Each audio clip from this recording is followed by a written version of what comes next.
İlk yurt dışına 2004 yılının Mart ayında gitmiştim. Valla 20 dil biliyorum. Japonya'da, Güney Kore'de, Filipinler'de, Avustralya'da, İngiltere'de, Amerika'da. Buradaki olay şu. Sizin hayallerinizle gerçekleriniz arasındaki tek fark eylemdir. Merhaba Emrah Bey. Yeni bir videomuza hoş geldiniz. Takipçilerimizden gelen soruları size soruyorum. İsterseniz ilk soruyla başlayalım. Sizce çok okuyan mı yoksa çok gezen mi iyi mimar olur? Aslında mimarlık biraz da gördüklerinizi yorumlayabilmenizle alakalıdır. Mesela okuduğunuz kitap okuyorsunuz ama okuduğunuz kitaplardakiler tekrar etmediğiniz sürece fiiliyatta işinize yaramıyor. Çünkü unutuyorsunuz. Ama gezdiğiniz yerlerde, atıyorum bir gün boyunca bir binayı gezdiğiniz ya da bir yeri gezdiğinizde aklınızda o yerle ilgili anlar oluşuyor. Ve isteseniz de istemeseniz de bilinçaltı bunların hepsini depolamış oluyor. Depoladığından dolayı da yapacağınız tasarımlarda bu bilinçaltınızda görmüş olduğunuz görüntüler tekrar gün yüzüne çıkıyor ve daha orijinal tasarımlar gerçekleştirebiliyorsunuz.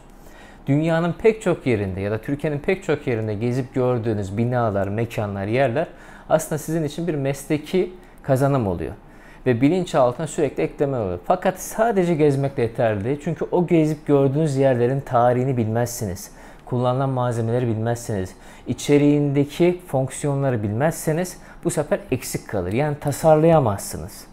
Biz hep şunu söyleriz. İyi bir mimar hem gezen, hem gören, hem okuyan, hem araştıran, hem de tasarlayan mimardır. Yani masa başı mimarlıkla kesinlikle başarı ulaşamazsınız. Sadece gezerek de başarı ulaşamazsınız. İkisini bir arada harmanlamanız gereken bir düzen oluşturmak zorundasınız. Kaç dil biliyorsunuz? Valla 20 dil biliyorum.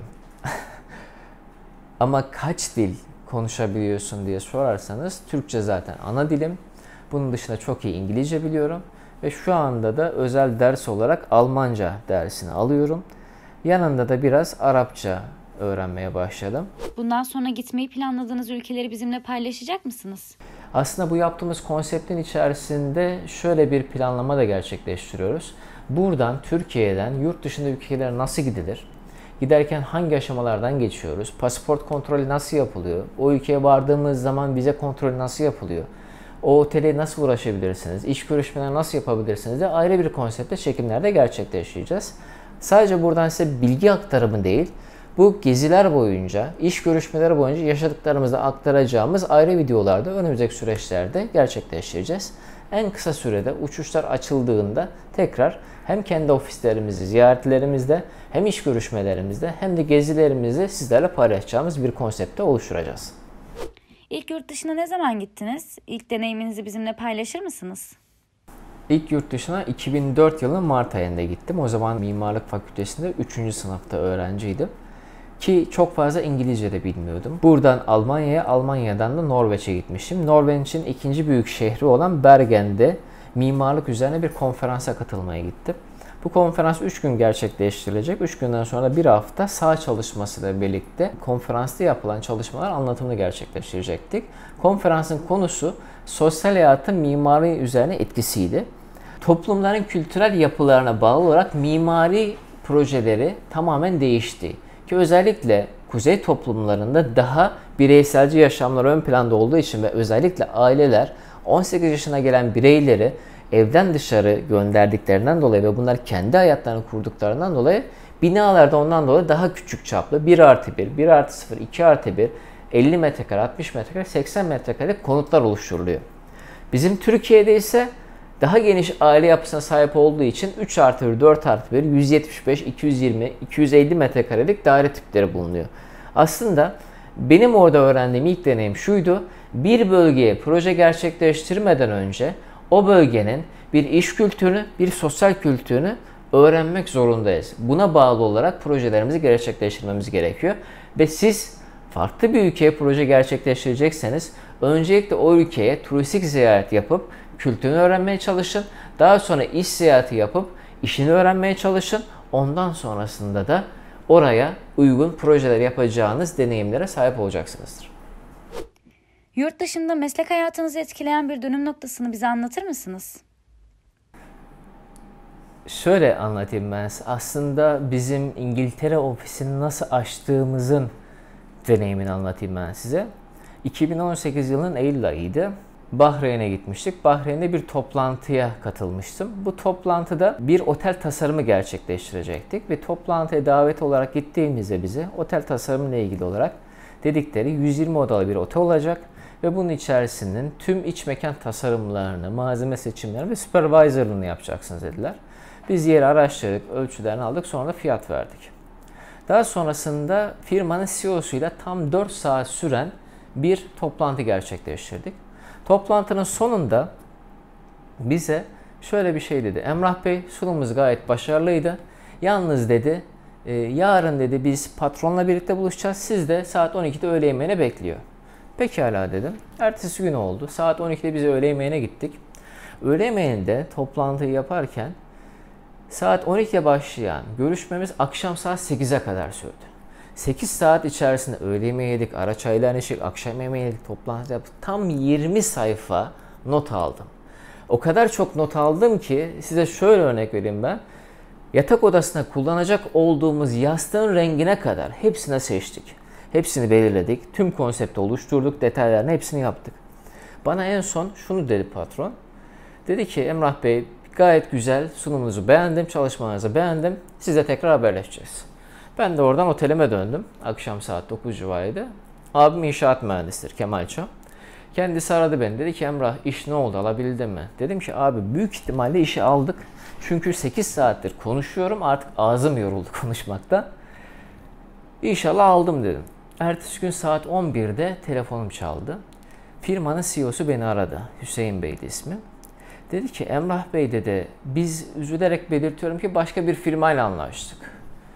Dedim ki olabilir, sonuçta serbest piyasa. Yalnız dedim bana zayıflığımı anlatabilirseniz kendimi geliştirip tekrar gelip size çalışmak isterim. Çünkü bizim yaptığımız işlerde en önemlisi eksiklerinizi öğrenip ona göre kendinizi geliştirmenizdir. Adam şöyle bir cevap verdi. Dedi ki Emrah Bey alçak gönlünüz için çok teşekkür ederim. Dürüst olmak gerekirse sizin portföyünüz daha iyiydi. Sizin sunumunuz daha iyiydi. Sizin fiyatınız %30 daha ucuzdu. Hatta %35 daha ucuzdu. Peki dedim sorun neydi? Dedi ki biz dedi diğer firmayla anlaştık. Diğer firma İngiliz firmasıydı. Dedim İngiliz firması olmasının artısı ne? Dedi ki bizim patron dedi İngilizleri ayrı bir seviyor. İngiliz firmasının daha iyi yapacağını düşündüğünden dolayı onunla çalışmak istedi. Pekala dedim.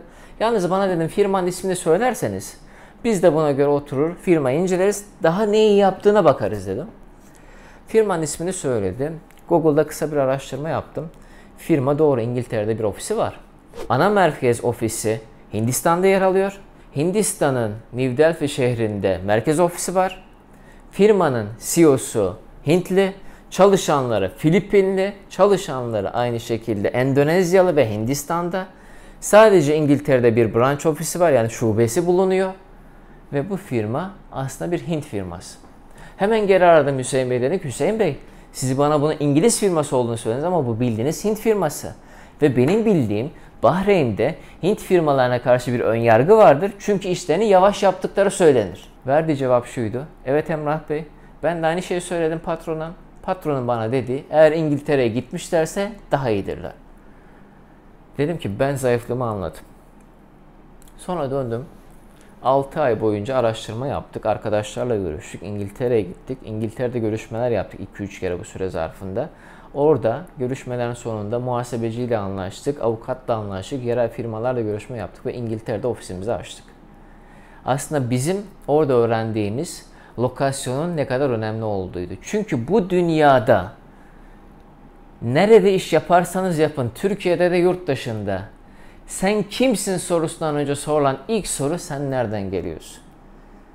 Bunu kabul edin ya da etmeyin, bu bir gerçek. Sen nereden geliyorsun sorusuna göre kapılar size açılıyor. Efendim biraz abartmıyor musunuz? Hayır abartmıyorum. Bunun örnekleyeyim isterseniz. Biz bir bayansınız ya da eşiniz var bayan. Bir çanta alacaksınız.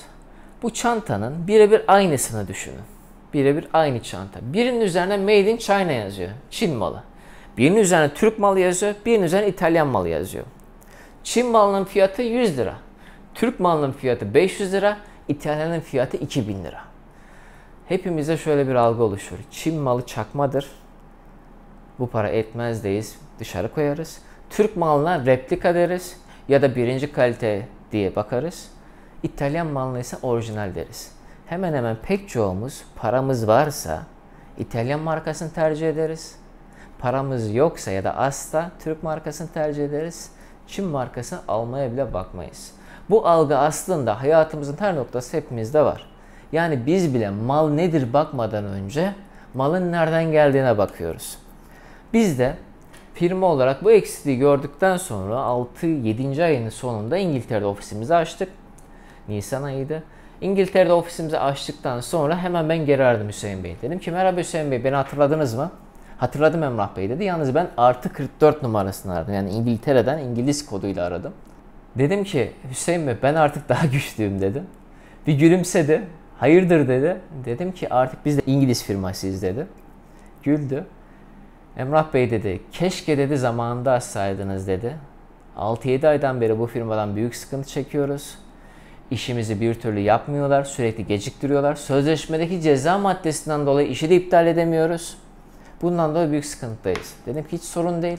Ne zaman isterseniz birlikte çalışabiliriz. Ve ondan sonra o firmadan başka bir iş aldık. %40 daha yüksek fiyata. Deneyimlerinizi bizimle paylaştığınız için çok teşekkür ederiz. Bize kıssadan hisse bir hikaye anlatır mısınız? Benim burada anlattıklarım hepsi hayatım boyunca yaşadığım örneklerdi ve size mümkün olduğu kadar çok tecrübe aktarımı gerçekleştirmeye çalışıyorum. Zamanla ilgili şöyle bir hikayem var. Adamın bir tanesi bir gün bir rahatsızlıktan dolayı doktora gitmiş. Doktorla sohbet ederken konu bir anda hayallerden açılmış. Adam demiş ki biliyor musunuz doktor bey ben üniversite okumayı çok isterdim. Doktor cevap vermiş demiş ki peki neden okumuyorsun? Demiş ki 30 yaşındayım, evliyim, 2 tane çocuğum var. Üniversite okumak için en az 5 yılımı alır ve 35 yaşına gelirim. Doktor demiş ki ona peki okumazsan 5 yıl sonra 35 yaşına gelmeyecek misin?